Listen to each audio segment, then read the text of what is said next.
Segment 2, Gold and Black Live. Andrew Pogar. We're long overdue for this because Andrew's a stable and staple down the hall here at WLFI, and of course WLFI has been our landlord at Gold and Black for 17 years. You were about 5 years old at that time, right? So, Yes, but welcome to the show, and you've had a busy week down in San Antonio and watching a little Army All-American Bowl and seeing ended up being three Purdue prospects. But what was that experience like? I mean, is that it has the when you watch it on TV, you think it's a little bit of a show circus, but does it end up being that way when you're down there watching those guys?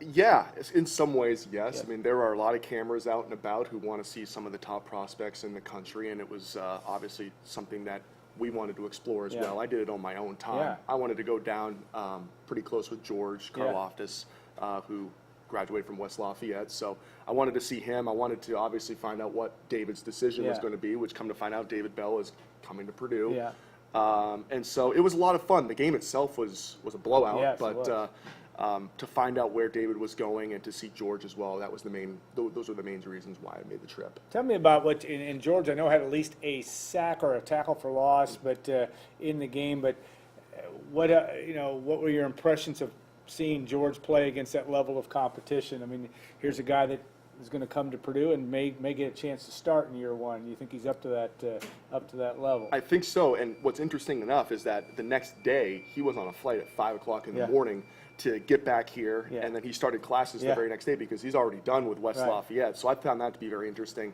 The one thing talking to George that bothered him the most was that they had a rotation. So he was one of 4 defensive ends in that game. So he was coming in, coming out, never really could get a good rhythm. And then he also said he kind of tweaked his ankle again, the same ankle he injured in the state championship game on that pass play to beat Evansville Memorial. So never really could find a good rhythm. But I think overall for him to go down there to be with David, to experience that, I think was, and it was his second time going to San Antonio because he went for the combine, which his brother Yanni Karloftis participated in last week as well. So overall, I think he really got a lot out of it. No, Yanni's talked about. Of course, Yanni's a rising. Well, he's still a sophomore in high school. Will be a junior next year.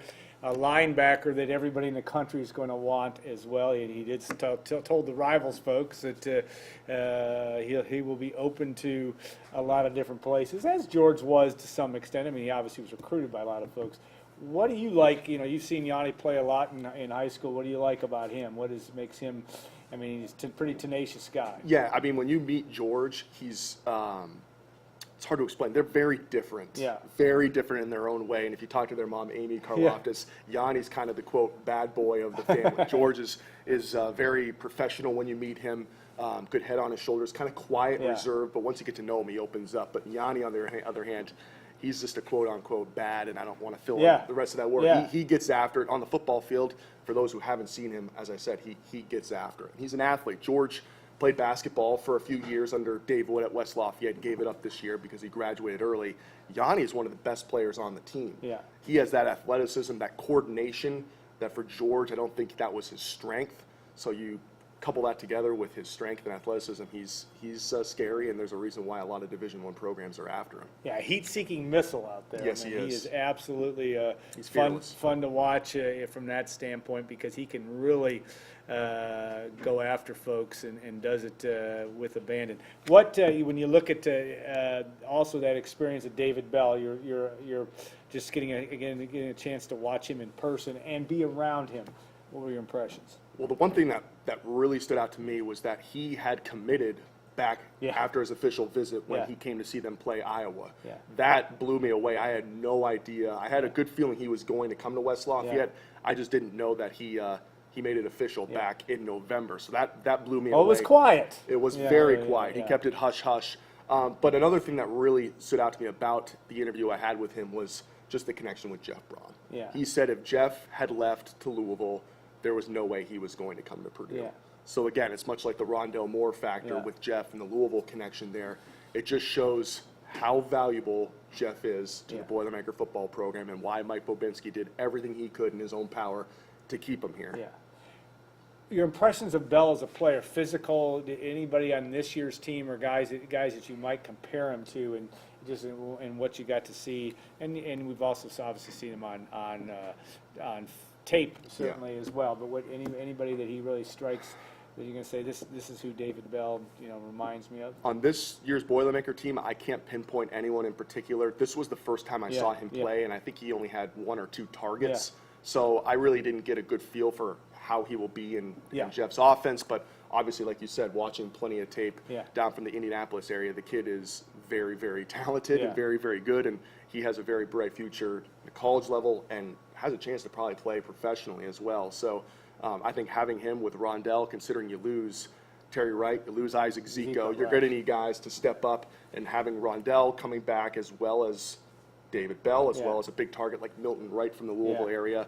They're going to have some young, inexperienced, but very dangerous weapons. Yeah, going to be an interesting thing to watch when those guys all get together, because it will be Jeff Brom with now a young but a arsenal that's all of a sudden these are all his guys and guys that are around. And going back to the decision, obviously he made it in November, but the reason why he prolonged it and made it official in terms of releasing it to the public was because he told me he wanted to do it on a national stage. And when he grabbed that Ohio State hat at the beginning of the ceremony and then switched it up for Purdue, much like Rondell Moore did, you could hear the oohs and ahs from the crowd. I mean, it was that palpable. And so it's putting Purdue out there. It's promoting Purdue, and I think people, whether they were at the Alamo Dome or they were watching on national television, saw this and said, you know what, Purdue.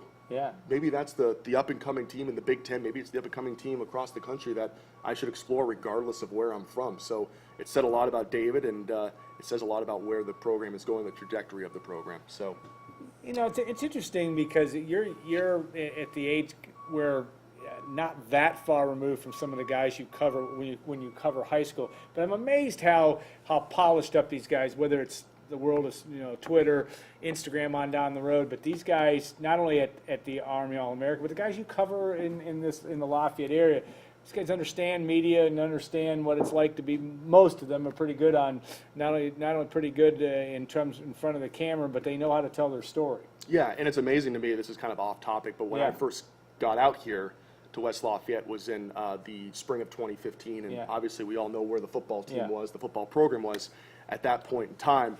And to see where it has come now over the last few years, and I know obviously you've witnessed it and several of the fans out there have witnessed it, but after the game, to see someone like George Karlaftis signing autographs for fans, he had been asked several times to if he could give his cleats to fans, and he declined. He kept the cleats. But just to see that national exposure, that attention for Purdue, because when I got out here, as I said, I was excited to cover Big Ten football, and our sports director at the time, Rob Hughes, said, Andy, you don't know what you're about to get into here. And now to see from that point to this point is just amazing. It's so promising. And, obviously the results this past season between the Ohio State win, and I know the Music City Bowl result wasn't what everyone was expecting, but to get back to a bowl game, pretty cool stuff. Yeah. Tell us a little bit about your background for those of our viewers that may not know. You came here in 2015. Where'd you grow up? Where'd you go to school? And all that kind of good stuff. I grew up in Scarborough, Maine. It's a small suburb of Portland, Maine, the biggest city in the state of Maine. So people are always wondering, how the heck did you wind up here in central Indiana? I've had the responses to the questions I've gotten have been like, did you throw a dart at the map of the United States and it hit Indiana? Well, through my schooling, I went to Syracuse University in upstate New York. I was required to take an internship. And so during one summer, my dad, who's an architect, his work associate's twin brother, if you're with me here, is the assistant news director at the CBS affiliate in South Bend. Okay. So I spent the summer in South Bend. This was 4 or 5 years ago now. And just getting my foot in the door and covering Notre Dame athletics, I think gave me a good chance to get this opportunity, this job here at WLFI TV. So when I got done the internship, this job presented itself. I applied, and here we are. So, and I've loved it. I was committed to be here, Alan, for 3 years, starting in 2015. So if you do the math, that would have been 2018. And we're into 2019 now. So it just goes to show that this is home, and I've really enjoyed it, and the people. Yeah, Syracuse, one of the preeminent programs in your field. When you've looked at this opportunity here, and we're going to talk basketball in the next segment with Brian Newbert when he calls in, but the guys that you've enjoyed around the Purdue scene that you've enjoyed covering that might not be household names, but guys that have had personalities that you've met that have been the most fun for you in these last 3+ years. David Blau is Yeah. the first name to come to mind. I mean, what you see with David Bell, or David Blau rather, Yeah. from the Tyler Trent stuff to everything else, who he is, that what you see is what you get with Yeah. David Blau. He is a class act, one of a kind individuals who I was fortunate enough when I first got out here, when he was really just beginning his time with in a Boilermaker uniform. He's been one of the best. The Purdue basketball program, I would say, I've been most immersed with, and that coaching staff between Greg Gary, Matt Painter, obviously, and Steve Lutz. I have a close connection with them. The senior class from a year ago, Dakota Mathias, Isaac Hawes, when I first got out here, they were finishing up their freshman year.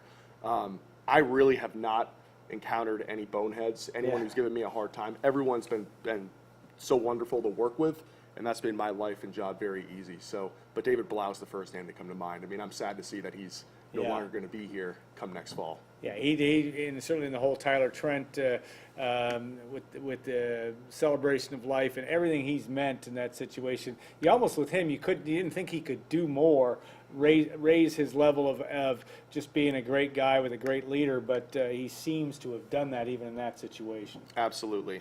Again, he's just a salt of the earth, genuine human being, and he will be missed. But Elijah Sindelar, whether he starts next fall or not, he's just as classy as David Blau. So they got a good thing going for him, and that obviously extends up to the pro level with Drew Brees. I mean, he's come here a couple times now and given me the time of day for an interview, which you'd think an athlete of that caliber would not have the time, but he's made it work. So I've obviously been very appreciative of that. Yeah, and they doesn't get much better than Drew. All right, we're going to take a short break. Brian Newbert will be calling in if he hasn't already. We'll take a 2-minute break, come back for our last segment on Gold and Black Live.